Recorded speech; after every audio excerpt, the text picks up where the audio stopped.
दोस्तों आज अपन पढ़ेंगे physiology of urine formation. Urine form कैसे होता है। तो आप सभी को पता होगा यूरिन फॉर्म होता है किडनी के अंदर। किडनी के अंदर स्मॉल स्ट्रक्चर्स होते हैं जिनको बोलते हैं नेफ्रॉन। उनके अंदर यूरिन का फॉर्मेशन होता है। बेसिकली अपन देखते हैं नेफ्रॉन के 3 पार्ट होते हैं मेनली। पहला तो ये पार्ट होता है पीसीटी प्रोक्सिमल कन्वोल्यूटेड ट्यूबुल। दूसरा ये पार्ट होता है हेनलीज लूप। तीसरा होता है ये डीसीटी डिस्टल कन्वोल्यूटेड ट्यूब्यूल। इन तीनों पार्ट्स के अंदर यूरिन का फिल्ट्रेशन होता है। और एक पार्ट और होता है जिसे अपन बोलते हैं ग्लोमेरुलस कैप्सूल या फिर बोमेंस कैप्सूल। इसके अंदर जो ब्लड कैपिलरीज वो हैं ब्लड वे आर्टरीज आती हैं इसके अंदर कैपिलरीज में डिवाइड होती है और यूरिन ब्लड से फिल्टर आउट होता है।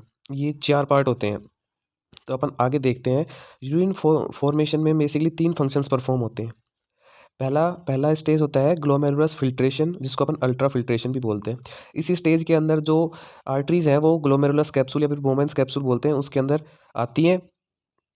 जैसे ये आर्टरीज है एफरेंट आर्टरियोल्स इस ग्लोमेरुलर कैप्सूल के अंदर आएंगी और यहाँ कैपिलरीज के अंदर डिवाइड हो जाएंगी और प्रेशर की वजह से जो यूरिन है वो फिल्टर आउट हो जाएगा और ये इफरेंट आर्टरियोल बचा हुआ ब्लड लेके वापस बॉडी के अंदर चली जाएंगी।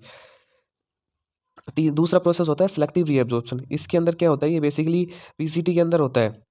इसमें पीसीटी और हेनलीज लूप और डीसीटी के अंदर भी होता है। इसके अंदर बेसिकली क्या होता है कि जो यूज़फुल सब्सटेंस है यहाँ तो ग्लोमेरुलस के अंदर तो सारे जो भी प्रोटीन को छोड़ के प्रोटीन आरबीसी डब्ल्यूबीसी इन सब को छोड़ के जो भी हार्मफुल और यूज़फुल सब्सटेंसेस है ग्लूकोज वगैरह सब कुछ फिल्टर आउट हो जाते हैं। लेकिन सेलेक्टिव रीएब्जॉर्प्शन प्रोसेस के अंदर क्या होता है जो यूज़फुल सब्सटेंसेस है ना वो बाकी रीएब्जॉर्ब हो जाते हैं वापस ब्लड स्ट्रीम के अंदर चले जाते हैं। तीसरी स्टेज आती है ट्यूबुलर सीक्रेशन। ट्यूबुलर सीक्रेशन के अंदर क्या होता है जो हार्मफुल सब्सटेंसेस है वो सीक्रेट आउट कर दिए जाते हैं बॉडी से। देखिए 3 स्टेजेस होते हैं इसमें glomerulus filtration. It takes place through the semipervious wall of the glomerulus capillaries and Bowman's capsule. ये प्रोसेस परफॉर्म होता है बोमेंस कैप्सूल के अंदर। बोमेंस कैप्सूल के अंदर क्या होता है कैपिलरी का एक नेटवर्क होता है और उस कैपिलरी नेटवर्क से जो ब्लड गुजरता है तो ब्लड गुजरता है तो क्या होता है जो प्रेशर की वजह से प्रोटीन्स को छोड़ के बाकी सारे कंस्टिट्यूट्स है वो कैपिलरीज से बाहर आ जाते हैं। The efferent arteriole supply blood to glomerulus and capsule carries useful as well harmful substances. जो एफरेंट आर्ट्रियोल है जो एफरेंट जो ब्लड लेके आ रही है ग्लोमेरुलस के अंदर उसके अंदर हार्मफुल और यूजफुल सभी सब्सटेंसेस होते हैं और वो बेसिकली क्या होते हैं फिल्टर आउट हो जाते हैं। यूजफुल सब्सटेंसेस भी फिल्टर आउट हो जाते हैं। यूजफुल सब्सटेंसेस के अंदर होते हैं glucose amino acids vitamin hormones electrolytes uric acid metabolic waste और जो यूजफुल सब्सटेंसेस सब फिल्टर हो जाते हैं इसके अंदर। आगे देखते हैं the diameter of efferent arteriole is narrower than efferent arterioles.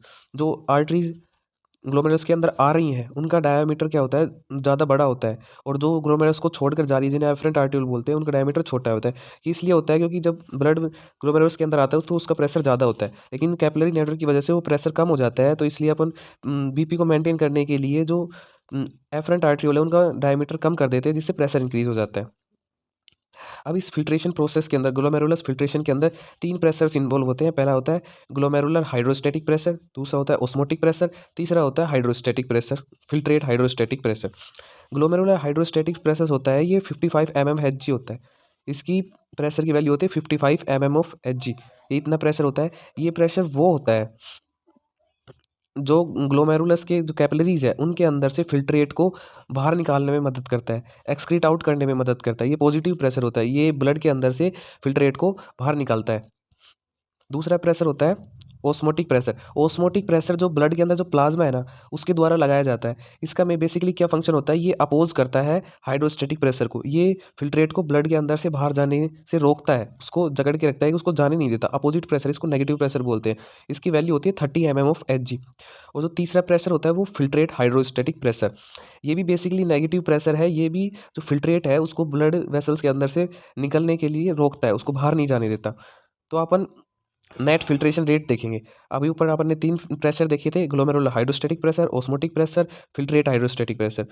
तो अपन ने बताया था ग्लोमेरुलर हाइड्रोस्टैटिक प्रेशर तो पॉजिटिव प्रेशर होता है और जो बाकी 2 प्रेशर होते हैं वो नेगेटिव होते हैं। इस हिसाब से अपन जो नेट फिल्ट्रेशन प्रेशर है कितना प्रेशर लग रहा है फिल्ट्रेशन के अंदर उसको अपन कैलकुलेट करते हैं वो आता है 10 mmHg।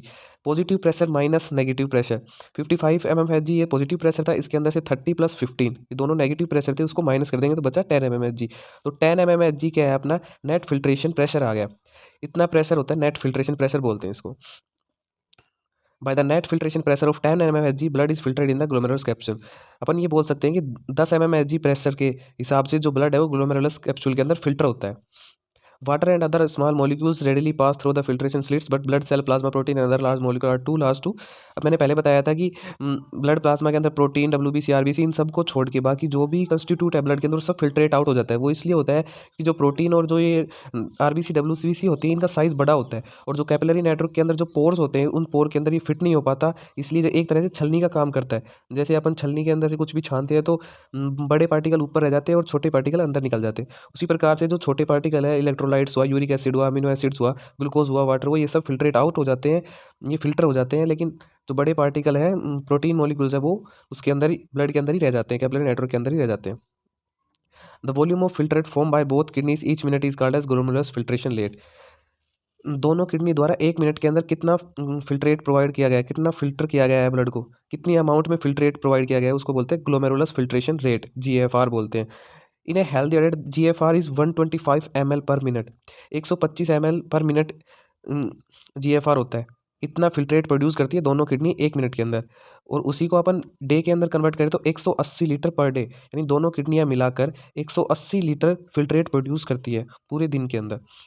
अब अपन देखते हैं दूसरा प्रोसेस। दूसरा प्रोसेस क्या होता है इसके आगे, सिलेक्टिव रीअब्जॉर्प्शन। सिलेक्टिव रीअब्जॉर्प्शन के अंदर क्या होता है, इसमें बेसिकली पीसीटी और हैनलीज ट्यूब्यूल का काम होता है। इसके अंदर जो यूज़फुल कंपोनेंट्स हैं, जो ब्लड के यूज़फुल कंपोनेंट्स हैं, जैसे अमीनो एसिड्स, ग्लूकोज, वाटर, ये सब क्या होते हैं, एक्टिवली रीएब्जॉर्ब हो जाते हैं। कुछ सब्सटेंसेस तो एक्टिवली रीएब्जॉर्ब होते हैं, कुछ इनएक्टिवली, पैसिवली रीएब्जॉर्ब होते हैं। एक्टिवली एब्जॉर्ब होता है, जैसे ग्लूकोज हुआ, वो एक्टिवली रीएब्जॉर्ब हो, उसके अंदर एनर्जी चाहिए होती है रीएब्जॉर्ब करने के लिए। जबकि जो वाटर है वो ऑस्मोसिस के थ्रू रीएब्जॉर्ब हो जाता है, वापस ब्लड वेसल्स के अंदर चला जाता है।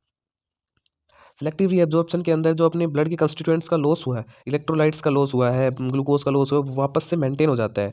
60 to 70% filtrate reaches the Henle's loop, much of this especially water, sodium chloride. 60 से 70% जो फिल्ट्रेट है वही हैनली लूप के पास पहुंचता है। उसमें भी बेसिकली क्या कंटेंट्स होते हैं, उसके अंदर होता है सोडियम क्लोराइड और वाटर, बेसिकली यही चीज़ें होती है, और ये सभी जाके हैनलीज लूप के अंदर रीएब्जॉर्ब हो जाते हैं।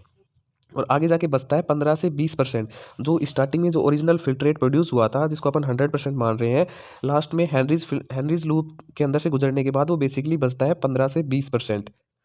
15 से 20% डिस्टल कन्वोल्यूटेड, यानी नेफ्रॉन के तीसरे पार्ट के अंदर 15 से 20% ही पहुंचता है, और उसके अंदर से भी इलेक्ट्रोलाइट्स और बाकी जो बचे हुए कंस्टिट्यूएंट्स हैं वो रीएब्जॉर्ब हो जाते हैं। तो लास्ट में जाके बहुत थोड़ा सा अमाउंट है जो यूरिन फॉर्मेशन बनता है। The main function of the collecting ducts is to reabsorb as much water as the body needs. Nutrients such as glucose, amino acid and vitamins are reabsorbed by active transport. मैंने आपको बताया था कि कुछ substances actively reabsorb होते हैं, कुछ passively reabsorb होते हैं, जैसे कि ग्लूकोज, अमीनो एसिड, इनको एनर्जी यूज़ करके ही रीएब्जॉर्ब किए जाते हैं, क्योंकि ये बॉडी के लिए यूजफुल है, एसेंशियल है। Positive charge ions are also reabsorbed by active transport, while negative charge ions reabsorbed most often by passive transport. Water is reabsorb by osmosis. मैंने बताया था कि वाटर को अपन बेसिकली ऑस्मोसिस के थ्रू रीअब्जॉर्ब कर लेंगे। और स्मॉल प्रोटीन्स जो होते हैं are reabsorb by pinocytosis. Pinocytosis एक प्रोसेस होता है, इसके अंदर जो इस प्रोटीन के स्मॉल पार्टिकल्स हैं ना, छोटे छोटे कंस्टिट्यूएंट है, जो कैपिलरीज के अंदर से फिल्टर आउट हो गए, उनको रीअब्जॉर्ब किया जाता है। और अपना तीसरा प्रोसेस आता है इस फिल्ट्रेशन के अंदर, यूरिन फॉर्मेशन के अंदर, tubular secretion. Tubular secretion take place from the blood in the peritubular capillaries to the filtrate in the renal tubules. ये ट्यूबुलर सीक्रेशन होता है, ये बेसिकली परफॉर्म होता है पेरिट्यूबुलर कैपिलरीज के अंदर। हैलीज लूप के चारों तरफ जो कैपिलरीज का नेटवर्क बना हुआ है ना, उसके अंदर ये प्रोसेस परफॉर्म होता है। And can ensure that waste is such as creatine और एक्सेस हाइड्रोजन और potassium ions actively secreted into the filter to be excreted. जो हैनलीज लूप है, पीसीटी या डीसीटी के, इनके चारों तरफ एक कैपिलरी का नेटवर्क होता है, जो बेसिकली क्या करता है, ब्लड के अंदर से जो एक्सेस क्रेटीन है, हाइड्रोजन आयन है, पोटेशियम आयन है, उनको फिल्ट्रेट के अंदर डालता है। जो अपनी बॉडी के लिए यूजफुल नहीं है उनको फिल्ट्रेट के अंदर डालता है, यूरिन के अंदर डाल देता है। Access potassium ion is secreted in the tubules and in exchange sodium ions reabsorbed, otherwise it causes clinical condition hyperkalaemia. जो एक्सेस पोटेशियम होता है अपनी बॉडी के अंदर, वो इन कैपिलरी नेटवर्क के थ्रू यूरिन के अंदर आ जाता है, और जो यूरिन के अंदर सोडियम होता है वो रीअब्सॉर्ब हो जाता है पेरिट्यूबुलर कैपिलरीज के थ्रू वापस ब्लड के अंदर। अगर ये प्रोसेस नहीं होगा, तो ये रीअब्जॉर्प्शन नहीं होगा, तो अपन एक कंडीशन से सफ़र करते हैं जिसको बोलते हैं हाइपर कैलेमिया। इसके अंदर क्या होता है, बॉडी के अंदर पोटेशियम का लेवल ज़्यादा हो जाता है, नॉर्मल से ज़्यादा हो जाता है। Tubular secretion of hydrogen ion is very important in maintaining normal blood pH. सही बात है। जो अगर हाइड्रोजन आयन अपन बॉडी से बाहर नहीं निकालेंगे तो बेसिकली क्या करते हैं, ये अपनी बॉडी के अंदर एसिडिक पीएच, यानी एसिडिक कंटेंट को इंक्रीज़ कर देते हैं, क्योंकि हाइड्रोजन आयंस का एक बेसिक नेचर एसिडिक होता है। Substances such as drugs include penicillin and aspirin may not be entirely filter out of the blood because of short time it remains in the glomerulus. जो drugs होते हैं penicillin और aspirin जैसी जो drugs होती हैं वो इस प्रोसेस के अंदर फिल्टर आउट नहीं होती क्योंकि ये जो ग्लोमेरुलस है उसके अंदर बहुत शॉर्ट पीरियड ऑफ टाइम के लिए प्रेजेंट होती है, बहुत short of period of time के लिए ही रुकती है, उसके बाद ये वापस ब्लड के अंदर चली जाती है. Such substances are cleared by secretion from the peritubular capillaries into the filtrate with the convoluted. ये जो एस्प्रिन और पेनिसिलिन जैसे मेडिसिन हुए ये सारे सब्सटेंसेस होते हैं ये तीसरे प्रोसेस के अंदर फिल्टर होते हैं ट्यूबुलर सीक्रेशन के अंदर. पेरिट्यूबुलर कैपिलरीज से ये हार्मफुल सब्सटेंसेस वापस किसके अंदर आ जाते हैं, फिल्ट्रेट के अंदर आ जाते हैं. The tubular filtrate is final known as urine. Human urine is very hypertonic. जो आखिर में तीसरे प्रोसेस में ट्यूबुलर सीक्रेशन के बाद जो फिल्ट्रेट बचता है उसको अपन यूरिन बोलते हैं और इसका जो नेचर है वो हाइपरटोनिक होता है. हाइपरटोनिक, हाइपोटोनिक और हाइपरटोनिक, हाइपोटोनिक और आइसोटोनिक 3 टाइप के फ्लूइड्स होते हैं जिसमें से जो यूरिन होता है वो हाइपरटोनिक होता है. अपन लास्ट में अपना जो प्रोसेस होता है पेरिट्यूबुलर सीक्रेशन के बाद जो यूरिन है वो कलेक्टिंग डक्ट के थ्रू अपने यूरेटर्स के थ्रू अपने यूरिनरी ब्लैडर के अंदर चला जाता है और यूरिनरी ब्लैडर के जब फुल हो जाता है तो वो मिक्चुरेशन एक प्रोसेस होता है उसके थ्रू अपन बॉडी से एक्सक्रीट आउट करते हैं. मिक्चुरेशन बेसिकली क्या होता है, the act of passing urine. ये एक यूरिन पास करने की प्रोसेस है बॉडी की. The process of time to time collection and removal of urine from urinary bladder is known as micturition. Urinary bladder के अंदर यूरिन का इकट्ठा होना और फिर एक टाइम के बाद उसका बॉडी से बाहर निकल जाना, इसको अपन मिक्चुरेशन बोलते हैं. The collection of more than 300 ml of urine in urinary bladder creates pressure on the wall. The pressure stimulates the desire for urination. Urinary bladder की जो कैपेसिटी है वो 300 ml की है. अगर इससे ज़्यादा यूरिन स्टोर हो जाता है ब्लैडर के अंदर तो यूरिनरी ब्लैडर की जो वाल्स है वो स्ट्रेच होने लगती है, फैलने लगती है, जिससे अपने ब्रेन को स्टिमुलेशन जाता है कि अपन को यूरिन पास आउट करना है, अर्ज क्रिएट होती है और अपन बेसिकली यूरिन को पास आउट कर देते हैं. Thank you. ये था यूरिन फॉर्मेशन. आगे हम नेक्स्ट वीडियो में पढ़ेंगे.